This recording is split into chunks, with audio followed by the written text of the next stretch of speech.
Assalamualaikum. My name is Syarifah Safira Amelia. You can call me Pira. I will tell you about cultural shock in Singapore. Oke, langsung aja kita masuk ke intinya. Let's get started. So, Singapore is a country that is adjacent to Indonesia. Singapore border directly with Batam City. I like your eyes, you look away when you pretend not to care. I like the dimples on the corners of the smile that you wear. I like you more, the world may know, but don't be scared, 'cause I'm falling deeper, baby, be prepared. I like your shirt, I like your fingers, love the way that you smell. To be your favorite jacket just so I could always be near.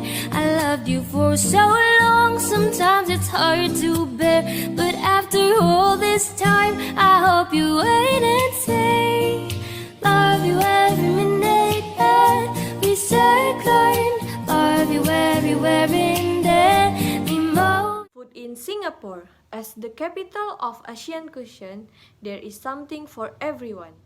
Cultural shock in Singapore ialah, if you ever find a packet of tissue on a table is the center of a snack, that means the table is occupied or reserved. Look for an empty table somewhere else. Jadi maksudnya itu ialah, kalau misalnya ada tempat tisu di meja makan restoran, itu berarti udah ada yang reservasi. Oke, kita masuk yang kedua. Tax laws in Singapore. Probably the most famous Iceland state law is a ban on chewing gum.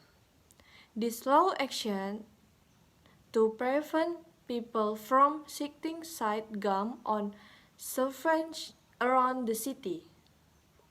Littering and spitting in public are illegal and can result in press smoke who are exposed to smoking briefly while leaving the house will need adjust to Singapore streets anti-smoking laws which restrict public smoking areas.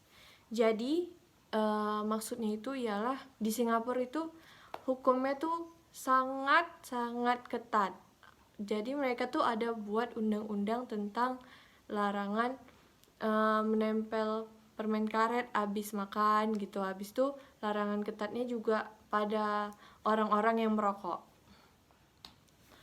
Oke, kita masuk yang ketiga. Singlish in Singapore.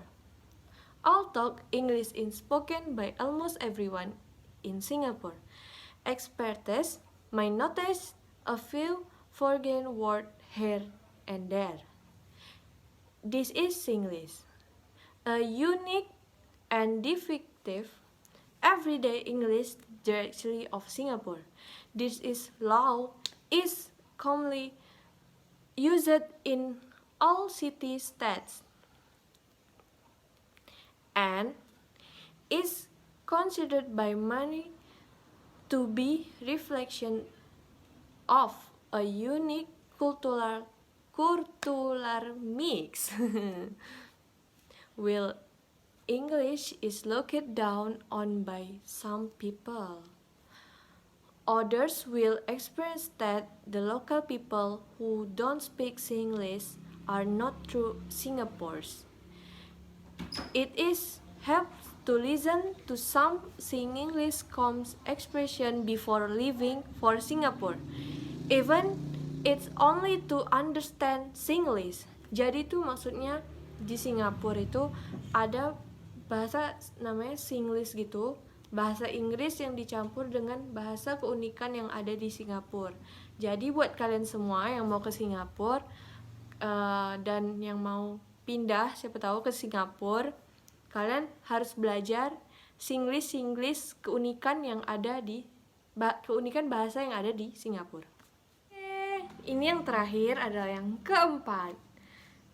Kiasuisme, bacanya itu susah banget. Kiasuisme in Singapore. The word kiasu is icon for fear a loss. and is used to describe the behavior of some Singapore. Kiasuisme is used to describe ambitious and success people. For Westerners, this attitude can be considered aggressive and overthinking. But of Singapore, it is sometimes seen a way to success in a competitive society. Jadi kiasuisme ini ialah sifat yang ada di orang Singapura itu yang takut, dalam bahasa Hoike-nya itu ialah takut kehilangan. Biasanya kiasuisme ini digunakan untuk menggambarkan orang-orang yang ambisius dan sukses. Jadi bagi orang barat itu sikap ini dianggap agresif atau opportunistik gitu loh. Tapi bagi orang Singapura ini dipandang sebagai cara untuk berhasil dalam masyarakatnya untuk membangun negaranya. Jadi segitu aja video dari aku. Apabila ada yang salah atau bahasa Inggrisnya yang kurang, mohon dimaafkan. Wabillahi taufiq walhidayah. Assalamualaikum warahmatullahi wabarakatuh. Dah.